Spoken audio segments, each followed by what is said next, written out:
Students, आज हम लोग क्लास 9th की साइंस की इस क्लास में एटॉमिक स्ट्रक्चर वाले चैप्टर के आगे का पोर्शन देखेंगे और आज का हमारा टॉपिक है रदरफोर्ड का परमाणु मॉडल।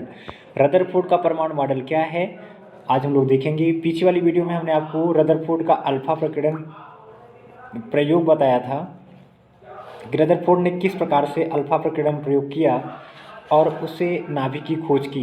तो लास्ट वाली वीडियो में नाभिक की खोज हुई थी, किसने किया था? रदरफोर्ड ने किया था। उसी नाभिक की खोज के आधार पर रदरफोर्ड ने अपना परमाणु मॉडल प्रस्तुत किया। परमाणु मॉडल क्या कहता है रदरफोर्ड का, जो कि एटम की स्ट्रक्चर के बारे में बताएगा। हम यहाँ पर देखेंगे रदरफोर्ड का परमाणु मॉडल। रदरफोर्ड का परमाणु मॉडल, रदरफोर्ड ने अल्फा प्रकीर्णन प्रयोग के आधार पर अपना परमाणु मॉडल प्रस्तुत किया। इन्होंने अपने परमाणु मॉडल में क्या बताया? वही बात बताया जो थॉमसन ने बताया था। परमाणु गोलाकार होता है, परमाणु का अधिकांश भाग खोखला होता है। ये दो बातें तो कॉमन थी, थॉमसन ने ही बताया था कि परमाणु गोलाकार होता है और परमाणु का अधिकांश भाग खोखला होता है। और अगली बात क्या बताई रदरफोर्ड ने? परमाणु के मध्य में परमाणु का समस्त भाग केंद्रित रहता है। ये सबसे इम्पोर्टेंट चीज़ है कि परमाणु के मध्य में, परमाणु के सेंटर में, अगर हम इस प्रकार से परमाणु ले लें, जैसे कि बताया गया आपको कि गोलाकार परमाणु होता है, गोलाकार परमाणु है, उसके सेंटर में इस प्रकार से अगर हम देखें, उसके सेंटर में, परमाणु के बिल्कुल सेंटर में नाभिक होगा, वहीं पर उसका समस्त द्रव्यमान निहित रहता है। नाभिक के बिल्कुल सेंटर में, नाभिक के बिल्कुल सेंटर में यहाँ पे इसका समस्त द्रव्यमान केंद्रित रहता है। ये बात इम्पोर्टेंट बताई किसने? रदरफोर्ड ने। तो 3 पॉइंट हमने देखा। परमाणु गोलाकार होता है, परमाणु का अधिकांश भाग खोखला होता है और परमाणु के मध्य में परमाणु का समस्त भार या समस्त द्रव्यमान केंद्रित रहता है, जिसे परमाणु का नाभिक कहते हैं। नाभिक की जो त्रिज्या होती है वो 10⁻⁻15 मीटर होती है, समथिंग राउंड में। ये रदरफोर्ड ने बताया। रदरफोर्ड का जो अगला पॉइंट था अपने मॉडल में, परमाणु का नाभिक बहुत छोटा होता है। As compare to atom, nucleus is very small in size. ऐसे देख सकते हैं जैसे क्रिकेट का एक ग्राउंड आप देख लीजिए। क्रिकेट के ग्राउंड में जो सेंटर वाले पोर्शन में आप ले जा कर के एक पिन ऐड कर दीजिएगा। जैसे देखिए, ये पूरा का पूरा आपका क्रिकेट ग्राउंड है, एटम है। इस एटम के सेंटर में, बिल्कुल सेंटर में आप ले जा कर के एक पिन ऐड कर दीजिए, तो ये कंडीशन होती है। ये इतना बड़ा परमाणु है, इतना बड़ा ये परमाणु है और उसमें नाभिक बहुत छोटा सा होता है। इसको हमने पहले भी आपको बताया। अब अगला पॉइंट देखते हैं। धनावेशित नाभिक के चारों ओर ऋण आवेशित इलेक्ट्रॉन वृत्ताकार कक्षा में चक्कर लगाते हैं।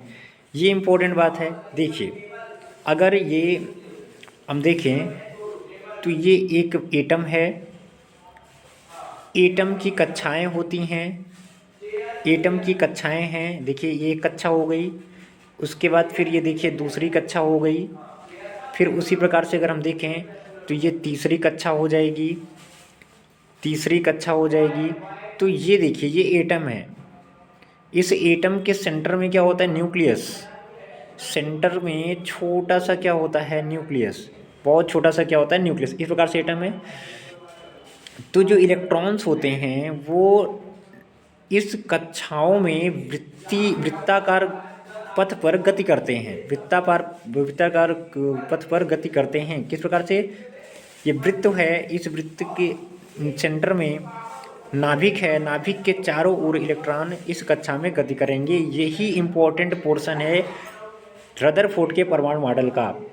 तो आप देख पा रहे होंगे कि जो न्यूक्लियस होता है वो धन आवेशित होता है और इलेक्ट्रॉन ऋण आवेशित होता है। तो उस न्यूक्लियस के चारों ओर इलेक्ट्रॉन चक्कर लगाते रहते हैं वृत्ताकार कक्षा में। ये जो इलेक्ट्रॉन है, जैसा कि अभी मैंने आपको बताया, देखिए फिर से ड्रा करते हैं हम।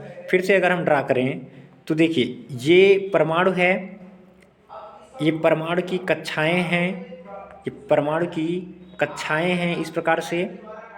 तो इसमें इलेक्ट्रॉन जो है इस कक्षाओं में गति करता रहता है, इलेक्ट्रॉन इन कक्षाओं में गति करता रहता है।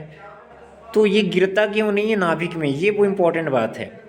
इलेक्ट्रॉन जब ये घूमता रहेगा तो लगातार क्या करता रहेगा, एनर्जी को इमिट करता रहेगा, एनर्जी को क्या करता रहेगा, इमिट करता रहेगा। जब ये घूमता रहेगा ना तो हमेशा ये घूमते हुए क्या करेगा, एनर्जी को रिलीज करेगा, एनर्जी को रिलीज करेगा, जिसकी वजह से कि एनर्जी कम हो जाएगी।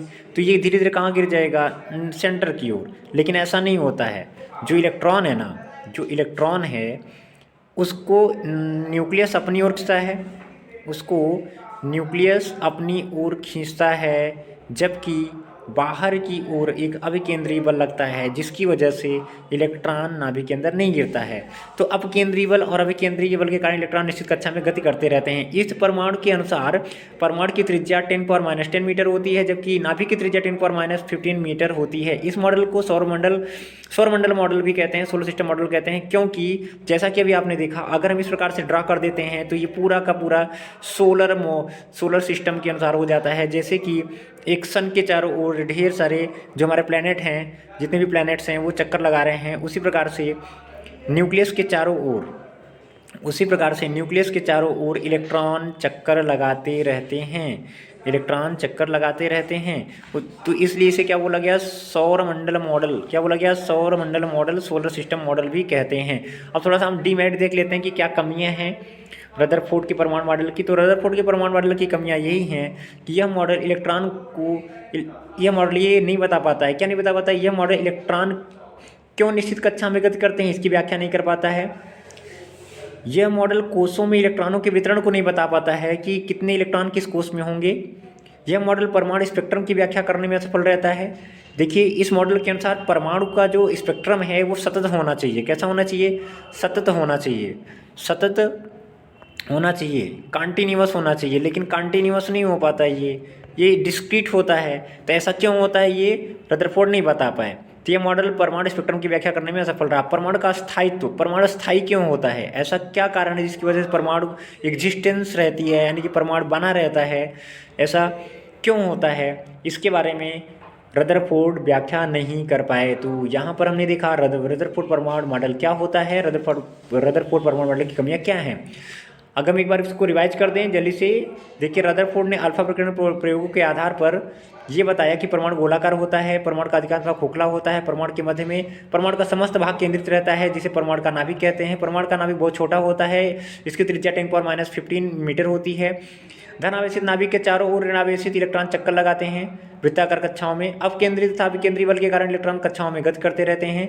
इस परमाणु मॉडल के अनुसार परमाणु त्रिज्या 10⁻10 मीटर होती है, जबकि नाभिक की त्रिज्या 10⁻15 मीटर होती है। इस मॉडल को सौरमंडल का मॉडल भी कहा जाता है, सोलर सिस्टम मॉडल कहा जाता है।